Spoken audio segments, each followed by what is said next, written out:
Assalamualaikum warahmatullahi wabarakatuh. Selamat pagi dan salam sejahtera bagi kita semua. Kali ini saya akan membahas materi sistem operasi jaringan yang diperuntukkan untuk siswa SMK kelas 11 semester ganjil. Sebelum memulai pembelajaran hari ini, marilah kita berdoa menurut agama dan kepercayaan kita masing-masing. Berdoa dimulai.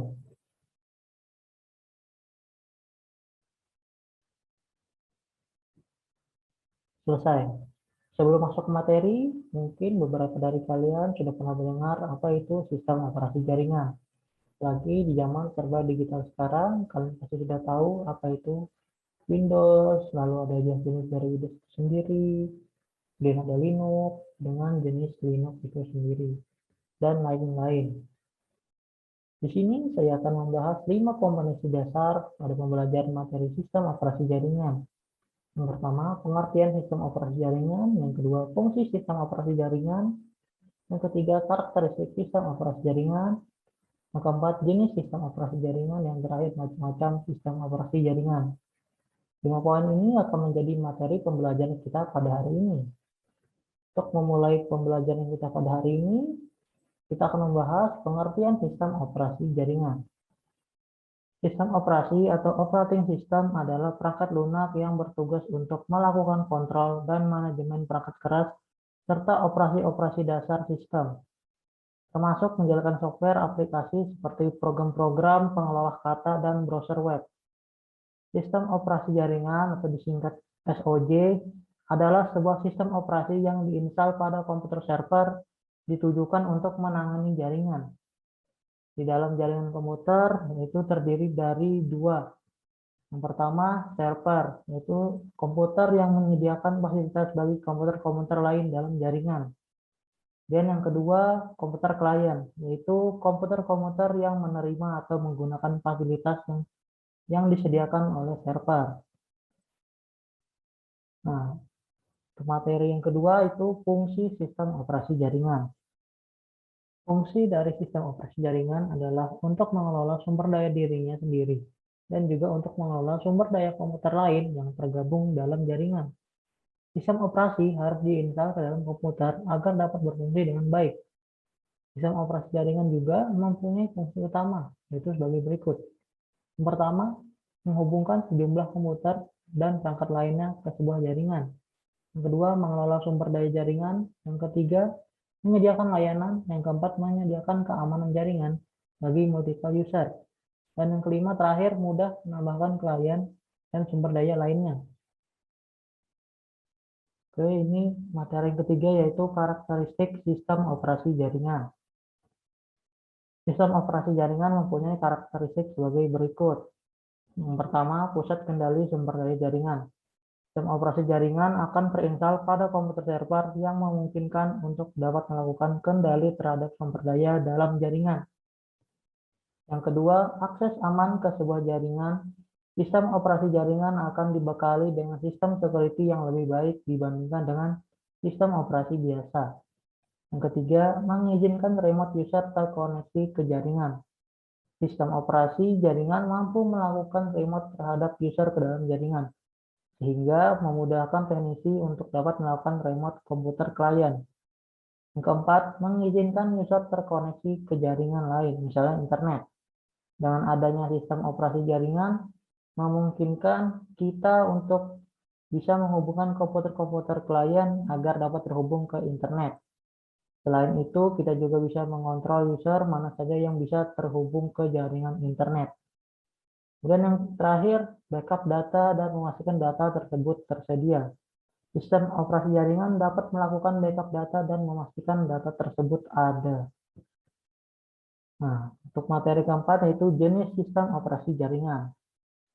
Dalam instalasi sistem operasi jaringan terdapat beberapa mode pilihan yang disediakan, yaitu berupa mode teks dan mode grafik. Untuk mode yang pertama yaitu sistem operasi jaringan berbasis GUI. Graphic Unit Interface adalah sistem operasi yang dalam proses instalasinya, user tidak perlu menghafal sintaks-sintaks atau perintah DOS atau bahasa pemrograman yang digunakan. Berikut beberapa contoh sistem operasi jaringan berbasis GUI. Yang pertama Linux Red Hat, kemudian ada Linux Ubuntu, Windows XP, Windows 7, Windows 8, Windows 10, dan yang terakhir Novel NetWare. Yang kedua, sistem operasi jaringan berbasis teks. Nah, di sini sistem operasi yang proses instalasinya user diharapkan untuk menghafal sintaks-sintaks atau perintah DOS yang digunakan untuk menjalankan suatu proses instalasi sistem operasi jaringan tersebut. Contoh operasi sistem diantaranya adalah sebagai berikut. Pertama itu Linux Debian, kemudian Linux SUSE, Sun Solaris, Linux Mandrake, macOS, Windows 2003 Server, dan yang terakhir Unix. Oke, kita next. Nah, materi yang terakhir yaitu macam-macam sistem operasi jaringan. Berikut adalah sistem operasi jaringan yang sering ditemukan adalah sebagai berikut. Yang pertama, Linux. Linux sebagai sistem operasi dengan menyusun pembangunan sebagai perangkat lunak bebas open source yang telah meningkatkan popularitas dan permintaan antara rumah dan perusahaan perangkat lunak user komputer. Dengan penuh keterjangkauan tersebut, banyak perusahaan yang menghasilkan banyak uang dengan menggunakan Linux. Google misalnya. Fungsi komputer desktop Linux adalah membuktikan kepada dunia untuk menjadi besar dalam persaingan dengan Microsoft Windows dan Apple Macintosh. Linux adalah sistem operasi yang cepat, dapat memiliki kemampuan untuk mengakomodasi beberapa pengguna, bertindak sebagai server internet, dan dukungan yang mudah menggunakan antarmuka grafis atau GUI. Karena kodenya yang bersifat open source, banyak developer yang mengembangkan operating system ini, sehingga terciptalah berbagai macam distro Linux yang banyak kita kenal selama ini. Seperti misalnya Linux Ubuntu, Linux Debian, Red Hat, dan sebagainya. Kelebihan Linux. Yang pertama, Linux merupakan sistem operasi bebas dan terbuka, sehingga dapat dikatakan tidak terdapat biaya lisensi untuk membeli atau menggunakan Linux. Yang kedua, Linux mudah digunakan. Dulu, Linux dikatakan merupakan sistem operasi yang sulit dan hanya dikhususkan untuk para hacker. Namun, kini pandangan ini salah besar. Linux mudah digunakan dan dapat dikatakan hampir semudah menggunakan Windows. Yang ketiga, hampir semua aplikasi yang terdapat di Windows telah terdapat alternatifnya di Linux. Nah, ini kekurangan Linux. Yang pertama, banyak pengguna yang belum terbiasa dengan Linux dan masih Windows minded. Hal ini dapat diatasi dengan pelatihan-pelatihan atau edukasi kepada pengguna agar mulai terbiasa dengan Linux. Yang kedua, proses instalasi software atau aplikasi yang tidak semudah di Windows. Instalasi software di Linux akan menjadi lebih mudah bila terkoneksi ke internet atau bila mempunyai CD atau DVD repositorinya. Yang kedua, Windows. Microsoft Windows atau yang lebih dikenal dengan sebutan Windows adalah keluarga sistem operasi yang digunakan oleh Microsoft dengan menggunakan grafis pengguna antarmuka. Sistem operasi Windows telah berevolusi dari MS-DOS menjadi sebuah sistem operasi yang berbasis modul teks dan command line.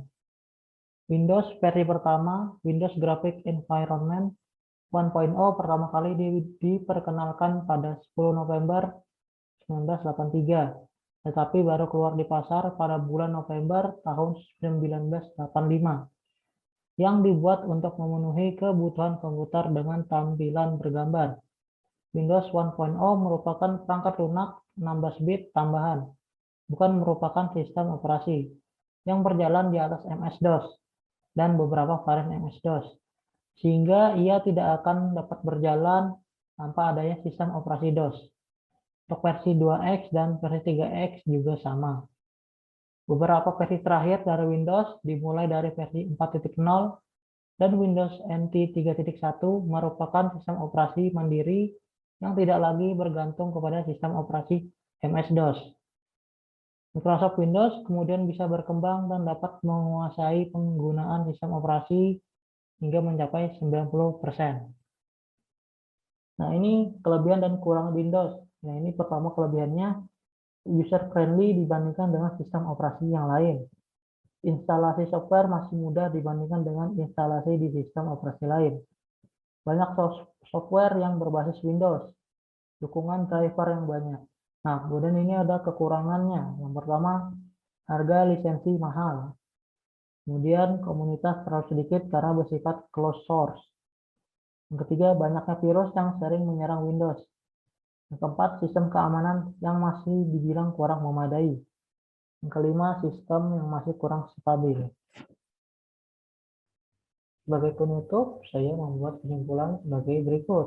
Yang pertama, sistem operasi merupakan sebuah sistem yang mampu menghubungkan berbagai perangkat lunak dengan kebutuhan perangkat keras untuk memudahkan pengguna dalam berinteraksi pada komputer. Kedua, dalam proses implementasinya terdapat berbagai jenis operating system yang digunakan berdasarkan cara kerja masing-masing. Dan yang terakhir, Anda dapat memilih dan menentukan operating system yang sesuai dengan kebutuhan aktivitas sehari-hari.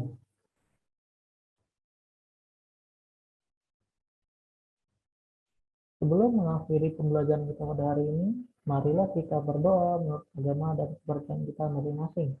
Berdoa dimulai.